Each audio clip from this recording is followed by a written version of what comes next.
Hello students, this is Vinita.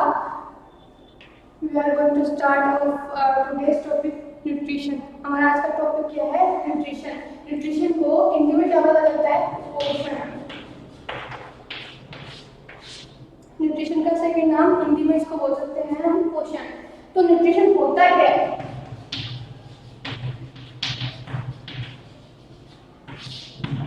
Nutrition होता क्या है? इस टॉपिक का, इस चैप्टर का फर्स्ट जो आपका टॉपिक है वो न्यूट्रिशन ही है. तो न्यूट्रिशन के अंदर जाने से पहले इस चीज का मतलब क्या होता है? तो supply of essential organic and inorganic chemical compounds to body. तो सप्लाई ऑफ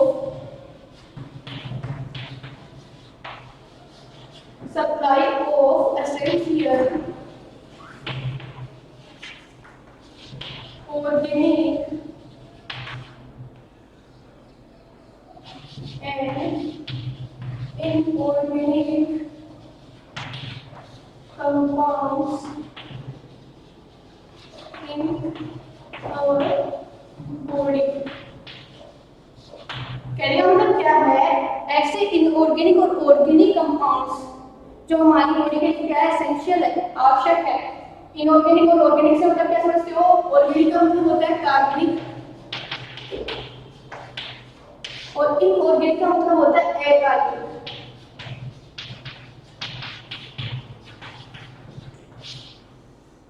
ऑर्गेनिक कंपाउंड्स जो होते हैं वो क्या होते हैं? नेचुरल होते हैं, नेचर से मिलते हैं. इनऑर्गेनिक वो कंपाउंड्स होते हैं जो मैन मेड होते हैं. तो दोनों ही चीज क्या है हमारे लिए और हमारी बॉडी के लिए क्या है? बहुत ज्यादा एसेंशियल होती है. इसी फॉर्म को क्या कहा जाता है? न्यूट्रिशन कहा जाता है, जो हमारी बॉडी के लिए बहुत ज्यादा रिक्वायर्ड है. तो फर्स्ट टॉपिक न्यूट्रिशन, इसका समझ लिया आपने. इसके बाद में हमारा नेक्स्ट टॉपिक है डाइट. डाइट, ठीक है ना. तो डाइट को हिंदी में क्या कहा जाता है? आहार. आहार अपना जो भोजन होता है वही आहार, ठीक है. इसके बारे में हम पढ़ेंगे डाइट के बारे में. तो combination of food items all the essential nutrition. Combination of food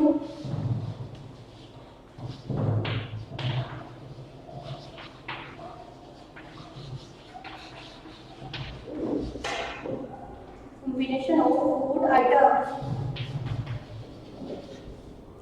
food items which we eat in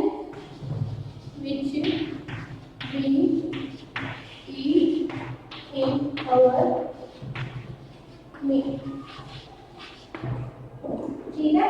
तो नेक्स्ट टॉपिक है डाइट, आहार. इसका कहने का मतलब क्या है? इस टॉपिक में बता रहे हैं combination of food items which we eat in our meal. ऐसा कॉम्बिनेशन फूड का जो हम अपने मील में लेते हैं, अपने भोजन के टाइम पे लेते हैं, खाना खाते टाइम अपन खाते हैं, उसे क्या कहा जाता है? डाइट. हमारी डाइट या हमारा आहार कहा जाता है. इसके बाद में डाइट से निकल के आया सेकंड नाम balanced diet.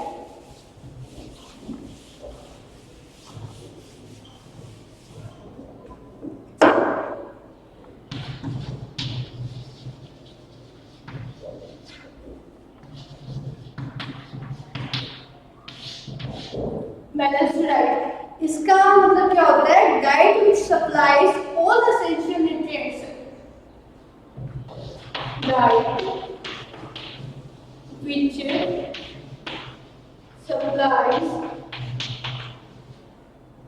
Diet which supplies all the essential nutrients.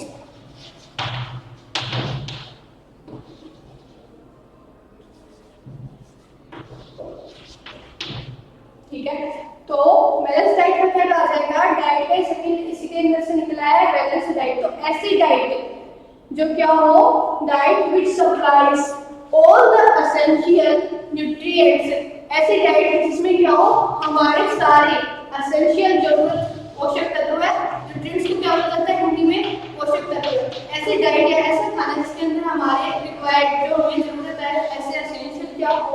Nutrients हो या पोषक तत्व हो, उसे क्या कहा जाएगा? बैलेंस डाइट कहा जाएगा. क्योंकि उस डाइट में क्या है? सारे ऐसे एलिमेंट्स है या फिर ऐसे न्यूट्रिएंट्स है जिसकी हमें क्या रिक्वायरमेंट है और वो हो गए बैलेंस डाइट. फिर इसके बाद में इसी के आगे का नेक्स्ट टॉपिक है मील. मील कोई अपना भोजन.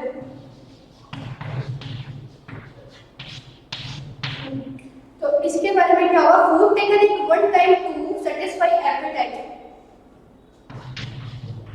food taken at one time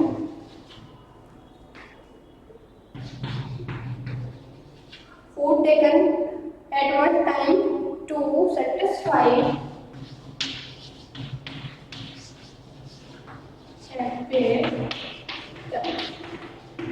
तो खाना खाते टाइम एक टाइम पे वन टाइम दे रखा है, इसका मतलब एक टाइम पे ओनली एक टाइम पे खाना खाने की जो हमारी अमाउंट होती है वो जो हमारी सेटिस्फाई कर दे, इसको हमारी भूख को सेटिस्फाई कर दे, उस फूड को क्या कहा जाता है? मील कहा जाता है। एक टाइम पे खाया गया खाना जो हमारी भूख को शांत कर दे उसे एपेटाइट, उसे क्या कहा जाता है? मील कहा जाता है। तो ये था बेसिक इस चैप्टर का न्यूट्रिशन के बारे में।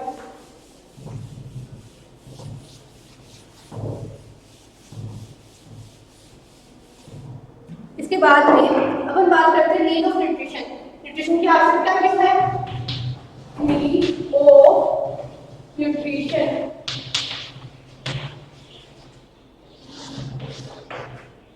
नीड ऑफ न्यूट्रिशन क्यों है? तो फर्स्ट इसकी न्यूट्रिशन की नीड जो होती है ग्रोथ के लिए, किसके लिए? ग्रोथ के लिए, ठीक है। तो ग्रोथ के लिए क्या होती है? न्यूट्रिशन की नीड होती है। बिना ग्रोथ न्यूट्रिशन के अपन ग्रोथ नहीं कर सकते हैं। इसके बाद में सेकंड क्या है?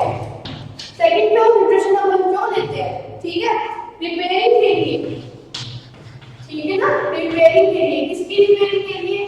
सेल्स की, टिश्यूज की, ऑर्गन्स की, ठीक है। इनकी रिपेयरिंग के लिए अपन क्या करते हैं? न्यूट्रिशन को लेते हैं।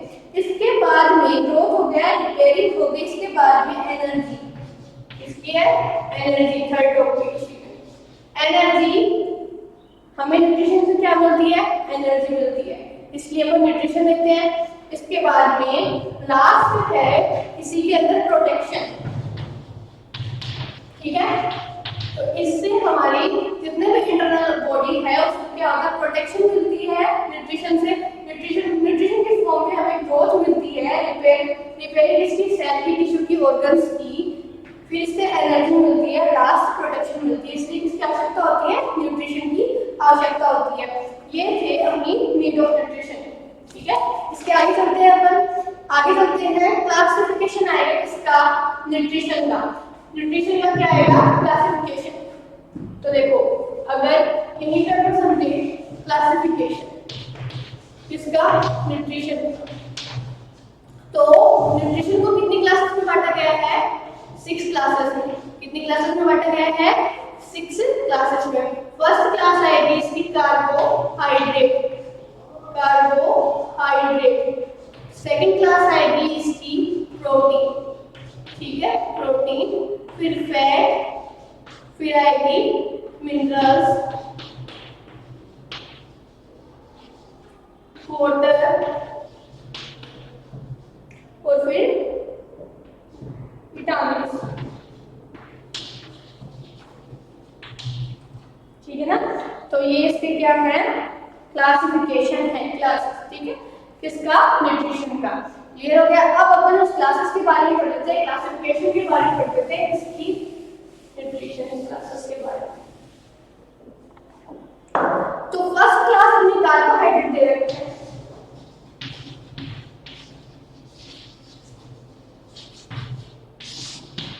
किसके बारे में पढ़ रहे हैं? कार्बोहाइड्रेट के बारे में।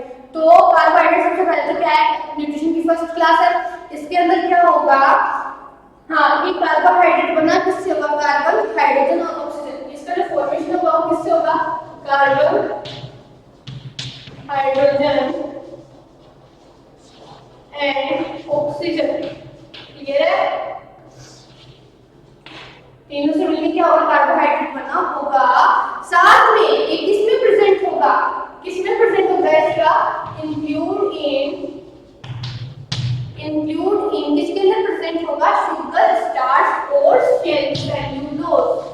Sugar, starch and cellulose. इसमें क्या होगा? कार्बोहाइड्रेट्स की अमाउंट प्रेजेंट होगी। इसके बाद में अपन किसकी बात कर रहे हैं? अपना नेक्स्ट टॉपिक है, हाँ चलो नेक्स्ट टॉपिक से पहले एक चीज और देख लेते हैं। कार्बोहाइड्रेट को दो किसमें क्लासेस में डिवाइड किया गया है?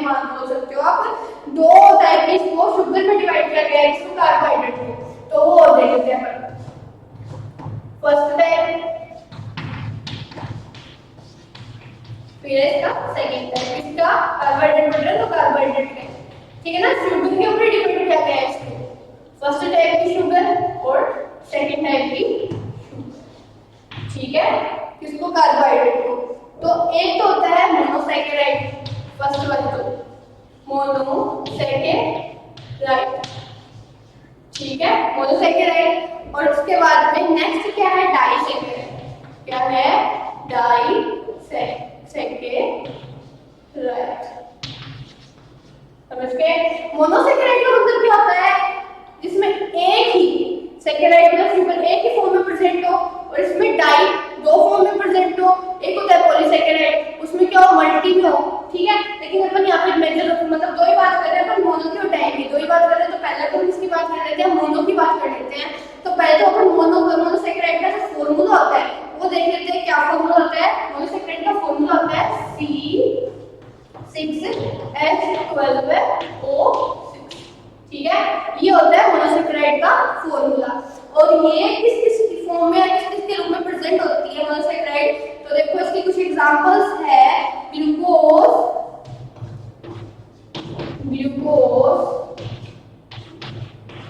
फ्रक्टोज और लैक्टोज, ठीक है। तो ये बात की अपन ने मोनोसैकेराइड की और फिर एग्जांपल्स देखे, उसके फॉर्मूला चेक किया। इसके बाद में अपन बात कर रहे हैं किसकी? डाइसैकेराइड की बात कर रहे हैं। तो डाइसैकेराइड के अंदर इसका फॉर्मूला होगा C12H12O11। क्या होगा? C12H12O11, इसका फॉर्मूला होगा। डाइसैकेराइड का फॉर्मूला होगा। और ये इसके एग्जांपल जैसे अपन ने मोनोसैकेराइड के एग्जांपल देखे, उसी के अकॉर्डिंग अपन किसके देखेंगे?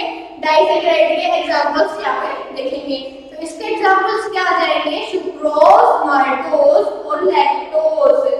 सुक्रोज, माल्टोज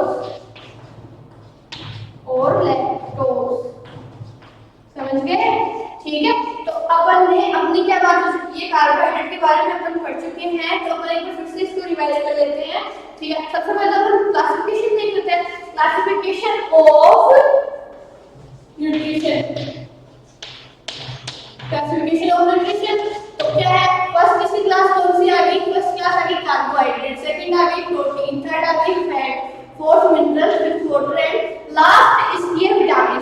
अपनी क्लास कौन सी क्लास है सर? फर्स्ट वाली कार्बोहाइड्रेट क्लास है। कार्बोहाइड्रेट के बारे में अपन जा रहे हैं फर्स्ट।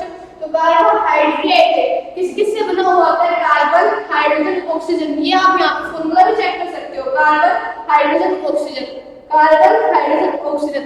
अदर एलिमेंट नहीं है इसमें, ठीक है ना। तो इन तीनों का क्या होता है? मिक्सचर होता है कौन सा? कार्बोहाइड्रेट। और किस किस में पाया जाता है? इंक्लूड का मतलब किस फॉर्म में प्रेजेंट होता है? शुगर में, स्टार्च में और सेलुलोज में, तीन चीज में प्रेजेंट होता है। इसके बारे में हम देख लेते हैं टाइप्स, कार्बोहाइड्रेट के टाइप्स। शुगर के बेसिस पे इसको दो टाइप्स में डिवाइड किया गया है, first type, second type. First कौन सा हो गया? मोनोसैकेराइड हो गया। सेकंड हो गया कौन सा? डाइसैकेराइड हो गया। मोनो मतलब एक ही फॉर्म में, एक ही शुगर की फॉर्म, डाइसैकेराइड मतलब दो, ठीक है। तो यहाँ पे अपन क्या कर रहे हैं? देखते हैं C6H12O6, इसका फॉर्मूला हमने यहाँ पे देख लिया। फिर अपन ने इसका फॉर्मूला चेक कर लेते हैं, C12H12O11 इसका फॉर्मूला है। कहने का मतलब फॉर्मूले से क्या समझते हो? इसमें कार्बन के जो मॉलिक्यूल कितने हैं? 6 है, हाइड्रोजन के 12 है, ऑक्सीजन के 6 है। इसमें कार्बन के कितने हैं? 12 है, हाइड्रोजन के 12 है, ऑक्सीजन के 11 है, ठीक है। तो अब यहाँ पे हम इसके एग्जांपल देख लेते हैं, किसके? मोनोसैकेराइड के। तो एग्जांपल दे रखा है ग्लूकोज, फ्रक्टोज और गैलेक्टोज। ये हो गए किसके टाइप्स या फिर किसके एग्जांपल्स? मोनोसैकेराइड्स के। अपन डाइसैकेराइड की अगर बात करते हैं तो इसका फॉर्मूला देख चुके हैं, साथ में हम इसके एग्जांपल हो गए सुक्रोज, माल्टोज और लैक्टोज। ये तीनों क्या है? ये इसके एग्जांपल है, इसके डाइसैकेराइड। इसी के साथ अपनी क्या है? कार्बोहाइड्रेट की क्लास कंप्लीट होती है। अपन इसके बाद में क्लास सेकंड में जाने से पहले कुछ एक आधे टॉपिक है देख लेते हैं इसमें, जो कार्बोहाइड्रेट से ही, जिनमें कार्बोहाइड्रेट मौजूद है। कोई टॉपिक है जैसे अपन ने अभी देखा कि स्टार्च है और क्या है? सेलुलोज है। स्टार्च है, सेलुलोज है और शुगर है। ये किसके अंदर प्रेजेंट होते हैं? किस फॉर्म में प्रेजेंट होते हैं? कार्बोहाइड्रेट के फॉर्म में प्रेजेंट होते हैं।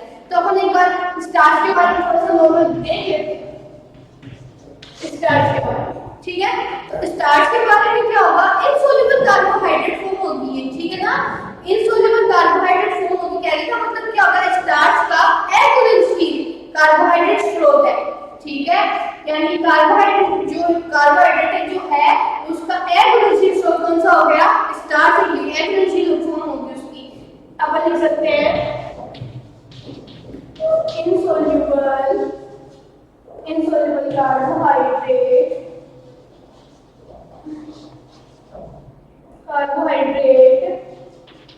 insoluble carbohydrate source of starch,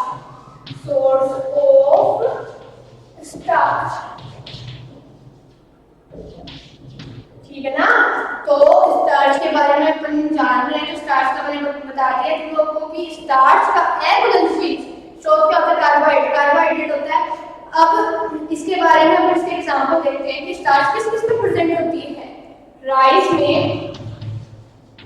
इसमें राइस में, और किसमें प्रेजेंट होती है, मेज में, और किसमें प्रेजेंट होती है, बार्ले में और व्हीट में, बार्ले में और व्हीट में। इसके एग्जांपल्स हैं इसके स्टार्च के। तो अपन ने स्टार्च क्यों देखा, स्टार्च इसलिए देखा कि कार्बोहाइड्रेट जो था उसके अंदर स्टार्च प्रेजेंट था। तो एक बार नॉर्मल अपन चेक कर लेते हैं कि व्हीट किस फॉर्म में प्रेजेंट होता है, तो इनसॉल्युबल फॉर्म में प्रेजेंट होता है। और साथ में इसके एग्जांपल देखिए, राइस में, बाजरा और बार्ले और व्हीट, क्लियर है। इसके बाद में अपन बात करते हैं सेलुलोज की। सेलुलोज भी क्या था, सेलुलोज भी स्टार्च के जैसे ही किसमें प्रेजेंट था, कार्बोहाइड्रेट में प्रेजेंट था। तो अपन बात करते हैं सेलुलोज की। नेक्स्ट टॉपिक है सेलुलोज है। तो makes plant cell whole and क्या करता है, देखो इसका काम दे रखा है अपने को, मेक्स प्लांट सेल होल, ठीक है। याद रखना, जो प्लांट सेल होल होती है, प्लांट की सेल होल एक कोशिका भित्ति होती है, और किससे बनी होती है, सेलुलोज से मिलके बनी होती है, ठीक है। सेलुलोज से मिलके बनी होती है और क्या करती है, प्रोवाइड सरफेस, क्या प्रोवाइड करवाती है, सरफेस, डाइटरी फाइबर भी हो सकते हैं, जो क्या करवाता है, ये प्रोवाइड करवाता है। तो ये सेलुलोज की बात हो गई। सेलुलोज के बाद में अपन बात कर लेते हैं ग्लाइकोजन की। किसकी बात कर लेते हैं, ग्लाइकोजन, ठीक है।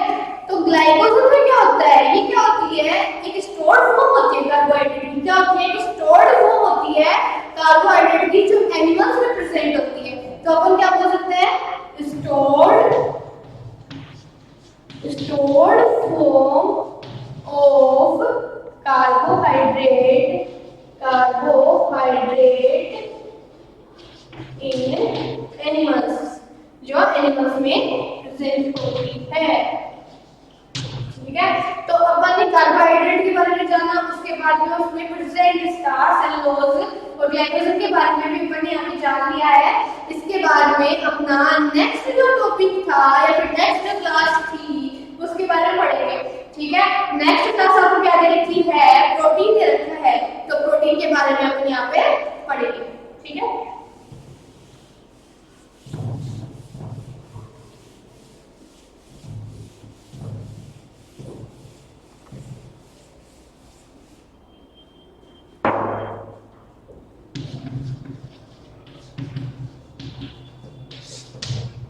नेक्स्ट टॉपिक है अपना प्रोटीन। प्रोटीन के बारे में जानते हैं। तो लार्ज केमिकल मॉलिक्यूल्स होते हैं, तो याद रखना ये क्या होते हैं, लार्ज केमिकल मॉलिक्यूल्स होते हैं। आपको केमिकल मॉलिक्यूल्स में मॉलिक्यूल्स किसके आएंगे, मॉलिक्यूल्स किसके आएंगे, केमिकल मॉलिक्यूल्स में मॉलिक्यूल्स आएंगे कार्बन, हाइड्रोजन, ऑक्सीजन और नाइट्रोजन के। तो अपन क्या कह सकते हैं, large chemical molecules of, large chemical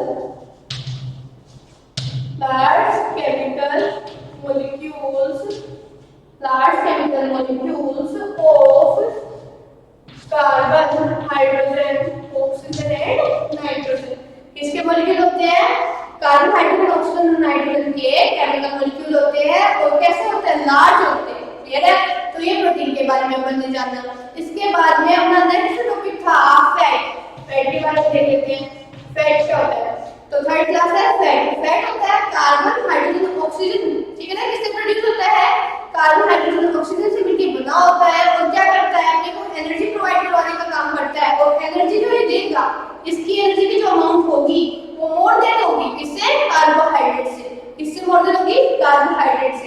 ठीक है।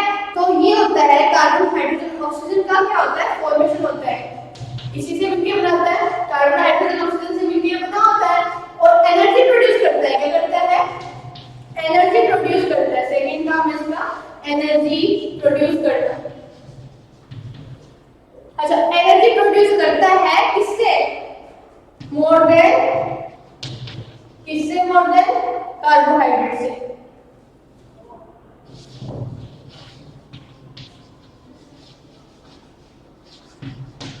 ये हो गया फैट के बारे में। तो अच्छा, फैटी फूड्स होते कौन से जिसके अंदर फैट प्रेजेंट होती है? फैटी फूड होते हैं जैसे अपना बटर हो गया, क्या हो गया? बटर हो गया। बटर के बाद में अपनी क्या हो गई? क्रीम हो गई, ठीक है। वेजिटेबल ऑयल हो गया या फिर फिश ऑयल हो गया।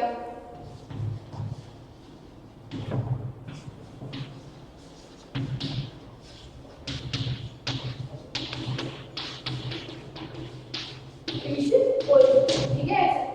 तो इन सब सारे कंपाउंड्स में क्या प्रेजेंट होता है? फैट प्रेजेंट होती है। अब फैट जो होता है ना, फैट दो कंपोनेंट से मिलकर बना होता है। दो कंपोनेंट से मिलकर बना होता है। कौन कौन से हैं दो कंपोनेंट? कौन से तुम्हारे? Fatty acid plus glycerol. Fatty acid, fatty acid plus glycerol, दोनों का क्या होता है? दोनों से मिलकर बना होता है। मतलब ये दोनों से क्या है? कंपोनेंट है। किसके? इसी के, फैट के। बात कर दी अपन ने फैट तक की। इसके बाद में अपन नेक्स्ट टॉपिक पे चलते हैं। अपने नेक्स्ट टॉपिक कौन सा है ना? मिनरल्स है, ठीक है। तो मिनरल्स की बात करते हैं।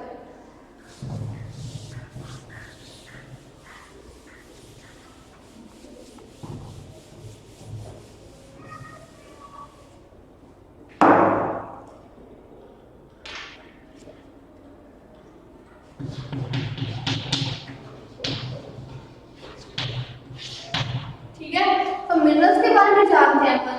तो मिनरल्स क्या होते हैं? मिनरल्स आर इनऑर्गेनिक एलिमेंट्स, ठीक है। मिनरल्स क्या होंगे? दे आर, क्या मिनरल्स आर इनऑर्गेनिक एलिमेंट्स, ठीक है। अब देखो मैंने क्या बोला? इनऑर्गेनिक एलिमेंट्स होंगे, मतलब ये क्या होंगे? नेचर से नहीं मिलेंगे अपने को, ठीक है। इनऑर्गेनिक एलिमेंट्स होंगे और इसका आगे रखा है which are originate from earth, जो कि हमारे से ओरिजिनेट हो गए from earth and cannot made in the body, ठीक है ना। ये अपने को कहाँ से मिलेंगे? which they are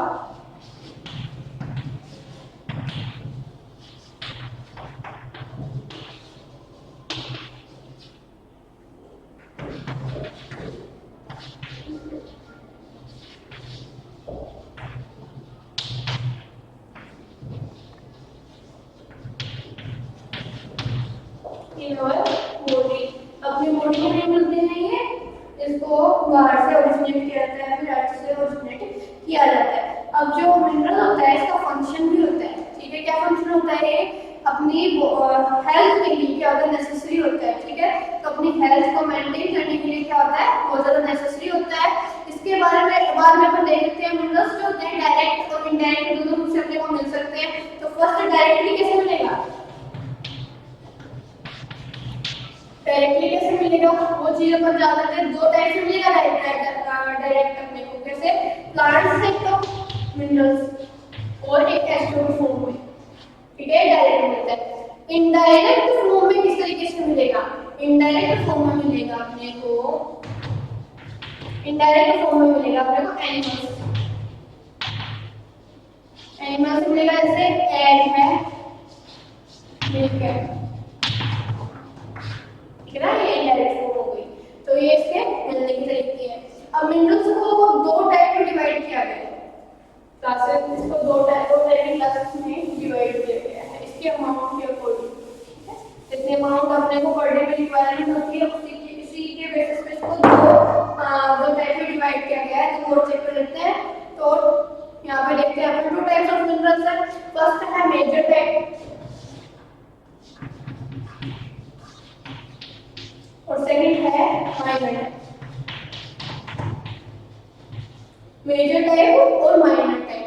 first upon check कर लेते हैं मेजर टाइप कौन सा होगा। मेजर टाइप होगा जिसकी मेजर नाम से पता चलता है, मेजर मतलब ज्यादा, तो जिसकी अमाउंट है या फिर जिसकी रिक्वायरमेंट अपने को 100 ml से ज्यादा हो इन पर डे, डे के अंदर, ठीक है, एक डे के अंदर अपने को जिस मिनरल की 100 ml से ज्यादा रिक्वायरमेंट है वो मेजर मिनरल हो गया। माइनर कौन सा हो गया, अपोजिट हो गया इसका, जो 100 ml से अपने को कम चाहिए पर डे, वो कौन सा हो गया, माइनर हो गया। अब अपन ये और देख लेते हैं कि मेजर एलिमेंट्स है कौन से, मेजर जो मिनरल्स है वो है कौन से। तो मेजर मिनरल्स में आ जाएगा आपका sodium, potassium, chlorine, calcium, magnesium और फास्फोरस। तो देखो कौन से आ गए, सोडियम, सोडियम हो गया, इसके बाद में कौन सा हो गया, कैल्शियम हो गया, पोटेशियम हो गया, क्लोरीन हो गया, मैग्नीशियम हो गया और फॉस्फेट हो गया।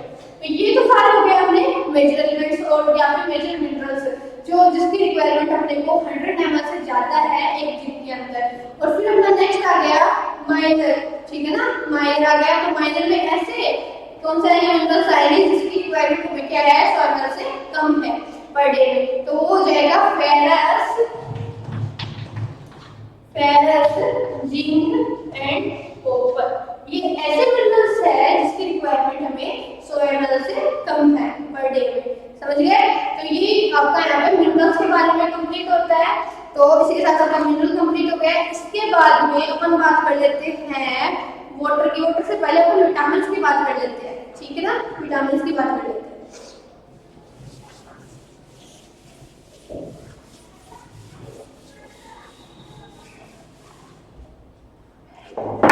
नेक्स्ट टॉपिक है vitamin,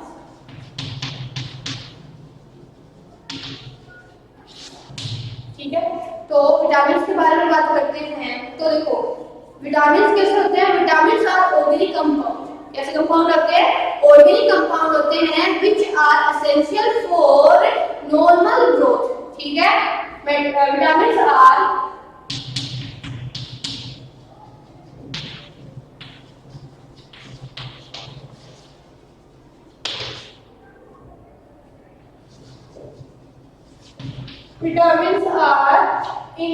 vitamins are organic compounds which are essential for normal growth.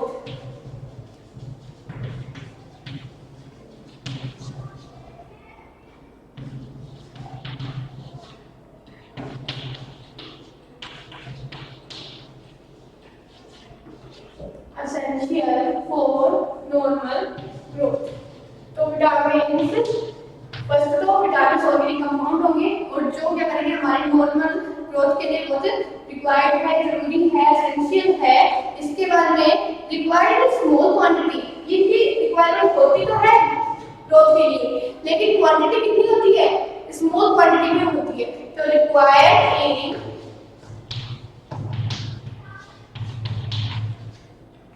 Small quantity, ठीक है। सेकंड पॉइंट कंप्लीट हुआ। फिर अपन बात कर लेते हैं cannot be synthesised by the body, cannot B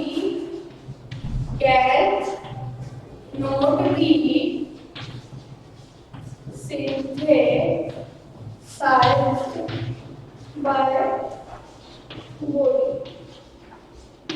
first तो हमें वो ये पता चल गया है आपके कि विटामिन जो है ऑर्गेनिक कंपाउंड होते हैं, हमारे नॉर्मल ग्रोथ के लिए क्या होते हैं, आवश्यक होते हैं, एसेंशियल होते हैं। सेकंड टॉपिक में हमने क्या बता रखा है, रिक्वायर्ड होते हैं कितनी अमाउंट में, क्वांटिटी में, स्मॉल क्वांटिटी में रिक्वायरमेंट होती है।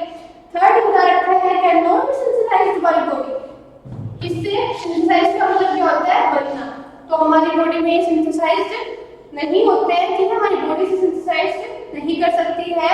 इसके बाद अपन देख लेते हैं कि विटामिन के टाइप होंगे। विटामिन के टाइप किस तरीके से होंगे, दो टाइप के होंगे विटामिन, दो टाइप के होंगे। एक तो होगा कौन सा, फैट सोल्यूबल, ठीक है। सेकंड टाइप कौन सा होगा इसका, वाटर सोल्यूबल।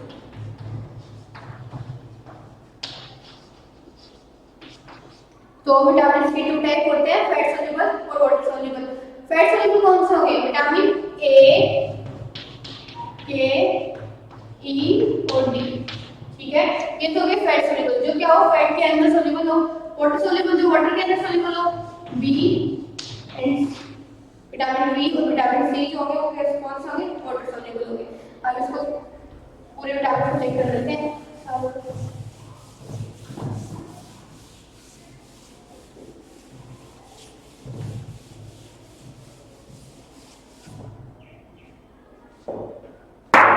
फर्स्ट है विटामिन ए।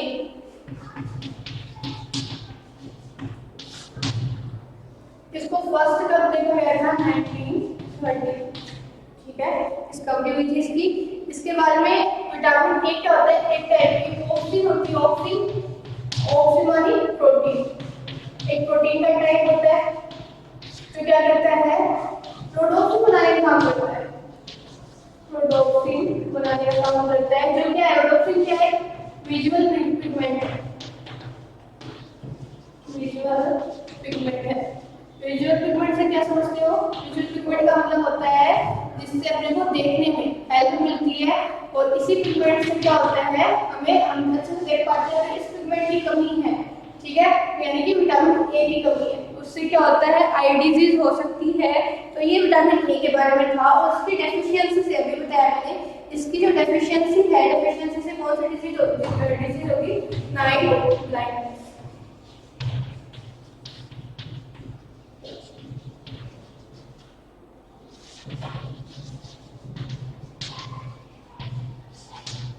विटामिन ए की डेफिशिएंसी से कौन सी डिजीज होगी, नाइट ब्लाइंडनेस होगी। और इसके सोर्सेज कौन से होंगे, जहां से अपन क्या कर सकते हैं, विटामिन ए को ले सकते हैं।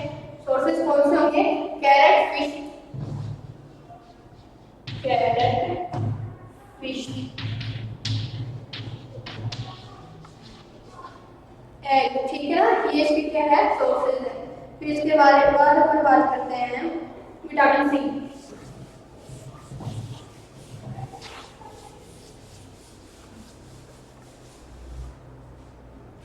विटामिन सी की बात करते हैं, ठीक है।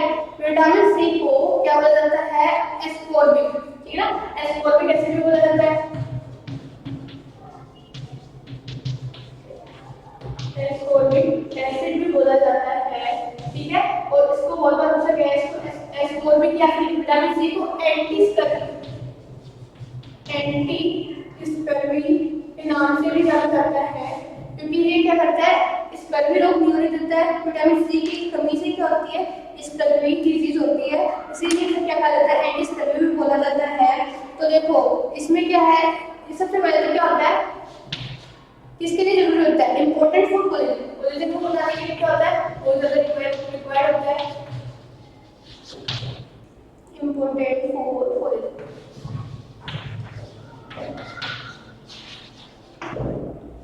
सेकंड क्या है, इम्यून सिस्टम को स्ट्रॉन्ग करता है।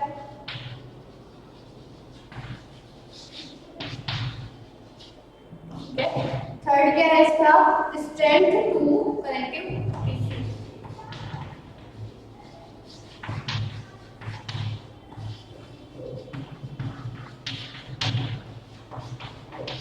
टिश्यू का टाइप है कनेक्टिव टिश्यू, और उसके अंदर क्या करता है, उन टिश्यूज को क्या करता है, स्ट्रेंथ प्रोवाइड करता है विटामिन सी।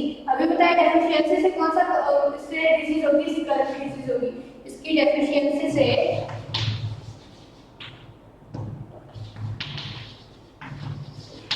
स्कर्वी डिजीज होगी, ठीक है। और क्या है इसके अंदर, हाँ, जब अगर ये अपने विटामिन सी की कमी हुई है तो कुछ अपने कैरेक्टर शो होंगे। कौन से कैरेक्टर शो होंगे, चेक करते हैं। फर्स्ट कैरेक्टर शो होगा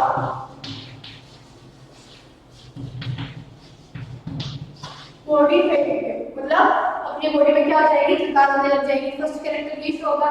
इसके बाद में सेकंड कैरेक्टर क्या शो होगा, मसल्स, और अपने जॉइंट्स में क्या लग जाएगा, पेन होने लग जाएगा, ठीक है। और थर्ड क्या शो होगा इससे, पुअर माउंट ईटिंग,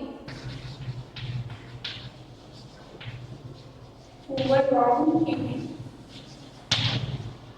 इसका मतलब क्या है, पुअर माउंट ईटिंग से क्या समझते हैं, इससे जो भी अपने रखने पे घाव क्या हो जाता है, वो क्या होगा, स्लो, उसको क्या होगा, वो भरेगा, धीरे भरेगा विटामिन सी की कमी से। इसके बाद में नेक्स्ट टॉपिक आता है विटामिन डी। विटामिन डी, ठीक है, तो ये क्या करता है, ये कंट्रोल करता है कैल्शियम और फास्फोरस लेवल को अपने ब्लड के अंदर। कौन सा करेगा, विटामिन डी करेगा, phosphorus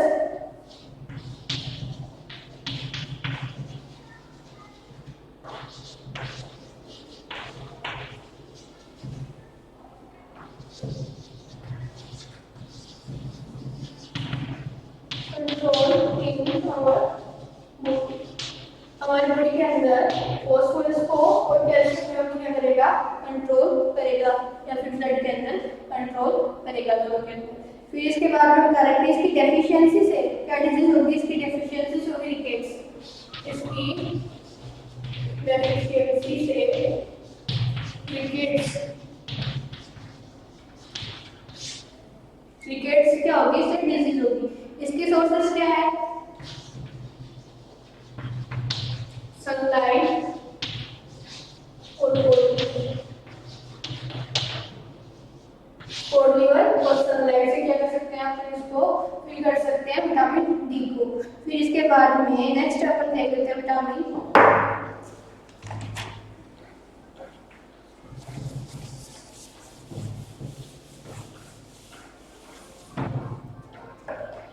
vitamin B. Vitamin B को कॉम्प्लेक्स बोला जाता है क्योंकि एकदम से कॉम्प्लेक्स होता है, फील होता है, ठीक है, इसलिए इसको कॉम्प्लेक्स बोला जा सकता है। तो देखो विटामिन बी के बारे में देखते हैं अपन क्या है। इन वुमेन, वुमेन के अंदर क्या होगा, in women vitamin B aid in fetal brain development as well as reduce the risk of birth defect, lower the risk of developing preeclampsia, ठीक है। तो देखो vitamin B aid in fetal brain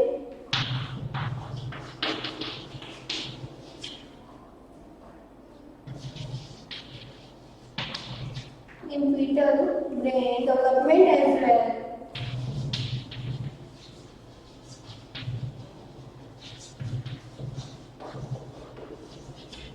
Development as well as reduce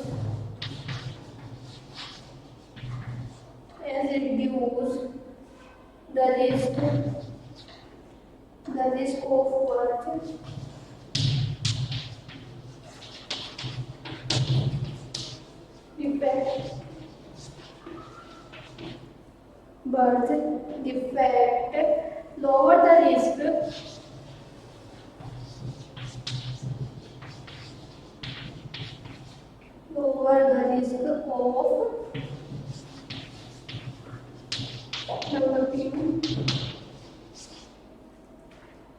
lower the risk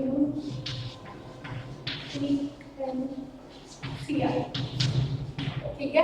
तो vitamin B के बारे में हम पढ़ रहे हैं। तो विटामिन बी का क्या होता है, अगर विटामिन बी की डेफिशिएंसी हुई है तो अपन मेंस में देख रहे हैं, वुमेन्स में देख रहे हैं, तो वुमेन्स में क्या होगा, जो एम्ब्रियो होगा, ठीक है ना, एम्ब्रियो में क्या होगा, जो ब्रेन है, ब्रेन में क्या होगा, ब्रेन में क्या डिफेक्ट आ जाएगा, उससे ब्रेन में क्या आ जाएगा, बर्थ टाइम में उसमें क्या हो जाएगा, डिफेक्ट आ जाएगा, जिससे क्या होगा, एक क्या हो जाएगा, प्रेग्नेंसी। इसका मतलब क्या हो सकता है इसको हिंदी में, ये डिजीज उसको हो सकती है विटामिन बी के बारे में, ठीक है ना, इन वुमेन्स में, ठीक है। तो ये विटामिन बी, अब विटामिन बी को अलग नेक्स्ट कैटेगरी में डिवाइड किया गया है, विटामिन बी को भी वो अपन देखेंगे।